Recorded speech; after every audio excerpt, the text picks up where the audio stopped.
मोहनलाल अपनी बीवी चंदा के साथ रहता था। एक दिन चंदा के सपने में देवी माँ आई। देवी माँ ने चंदा को बताया, मंदिर में एक बच्चा है जिसकी देखभाल कोई करने वाला नहीं है। तुम्हें उसे घर लाना होगा। चंदा ने सुबह सुबह ही मंदिर पर जाकर उस बच्चे को अपने घर पर ले आती है।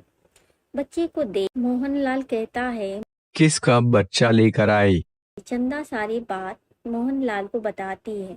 रात में देवी माँ सपने में आई थी। उन्होंने बच्चे के बारे में बताया। मोहनलाल और चंदा उस बच्चे का अच्छे से ख्याल रखते हैं। मोहनलाल और चंदा को अपना बच्चा तो था नहीं। बच्चे का नाम उन्होंने देवीदास रखा।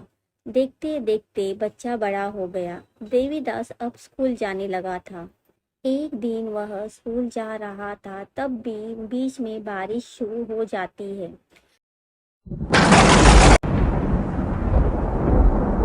बारिश में भीगते हुए देवीदास अपनी क्लास में जाता है। टीचर उसे देखकर गुस्सा करती है और कहती है, देवीदास, मैंने तुमसे कितनी बार कहा है कि जब भी बारिश हो अपने साथ छाता लेकर आया करो। अगर अगली बार तुम भीगकर आए तो क्लास में नहीं लूंगी। देवीदास को देखकर सभी बच्चे उसका मजाक उड़ाते हैं। वह उदास होकर घर चला जाता है। देवीदास को उदास देख चंदा पूछती है, क्या हुआ बेटा, उदास क्यों हो? देवीदास अपनी माँ को सारी बात बता देता है। तभी उसी वक्त मोहनलाल घर में आता है। मोहनलाल को देख कहता है, पापा, आप मुझे छाता क्यों नहीं दिलवाते? पापा कहते हैं, बेटा, मैं तुम्हें जल्द ही छाता दिलवा दूंगा। अगले दिन देवीदास स्कूल के लिए चल देता है। तभी अचानक बीच रास्ते में बारिश शुरू हो जाती है।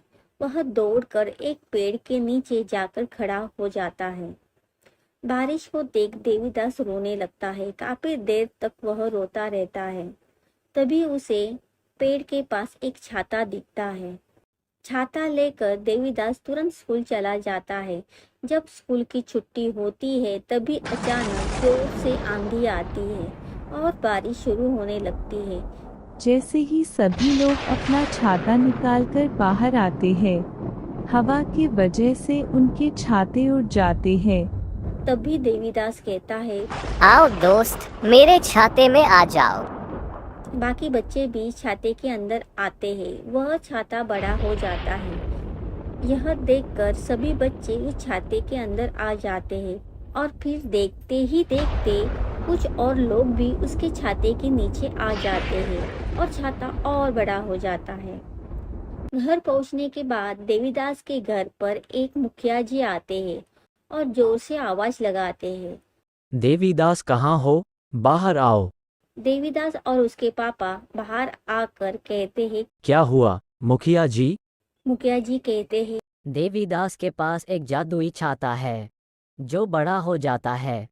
देवीदास तुरंत वह छाता मुखिया जी को देता है। मुखिया जी उस छाते को खोल कर कहते हैं, तुम तीनों इस छाते के अंदर आ जाओ। वे तीनों जैसे ही वो छाते के नीचे आते हैं, वो छाता तुरंत बड़ा हो जाता है। फिर मुखिया जी कहते हैं, छाते से हम 1 साल के लिए बारिश का पानी बचा सकते हैं। हम देवीदास को गांव और तालाब के बीच में खड़ा कर देंगे, जिससे गांव के सारे लोग इस छाते के नीचे आ जाएंगे और यह छाता बड़ा होता जाएगा। अगले दिन बारिश होती है और देवीदास गांव के बीच में छाता लेकर खड़ा हो जाता है। सारे लोग छाते के नीचे आ जाते हैं। अगले दिन बारिश होती है और देवीदास गांव के बीच में छाता लेकर खड़ा हो जाता है। सारे लोग छाते के नीचे आ जाते हैं।